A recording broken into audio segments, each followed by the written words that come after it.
Gênesis capítulo 1, versículo 1. No princípio criou Deus os céus e a terra. O Senhor, Ele fez tudo aquilo que existe. Todas as coisas visíveis e invisíveis. Tudo que existe no céu e na terra. Tudo foram obras de suas mãos. Tudo era perfeito. Existia uma harmonia na criação. Existia um relacionamento profundo do homem com Deus. Existia um desfrutar do ambiente da presença de Deus. E Deus colocou o homem em um jardim. E havia diante dele uma escolha. A de comer da árvore do conhecimento do bem e do mal. E a de desfrutar de todo o jardim. E o homem escolheu se rebelar contra Deus, se tornando assim digno de condenação.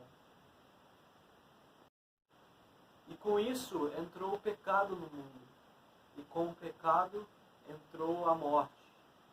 E entrou tudo aquilo de ruim que nós vemos diante de nós.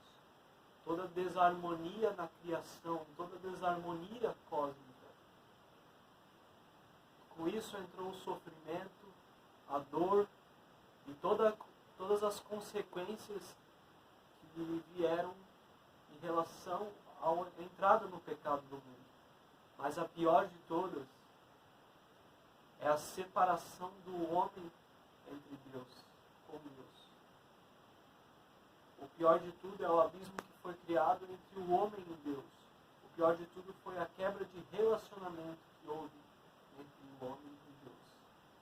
E com isso surge a pergunta: o que vai reconciliar o homem com Deus?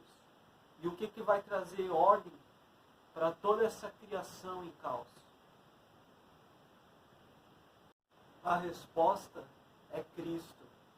Ele é a ponte entre o homem e Deus. Ele é a solução. Ele é o nosso mediador. Deus, Ele criou todas as coisas por meio da sua palavra. E também por meio de Cristo, o Verbo vivo. Ele reconciliou e está reconciliando todas as coisas. Cristo cumpriu todos os requisitos para ser o nosso Salvador. O primeiro requisito de Cristo era o fato dele ser 100% homem e 100% Deus. Por causa da sua natureza divina, ele pode se colocar diante de Deus por nós. E por causa da sua natureza humana, porque Cristo se fez carne, ele pode se colocar diante dos homens, representando o ser humano. Na Bíblia, Jesus ele é chamado de segundo Adão.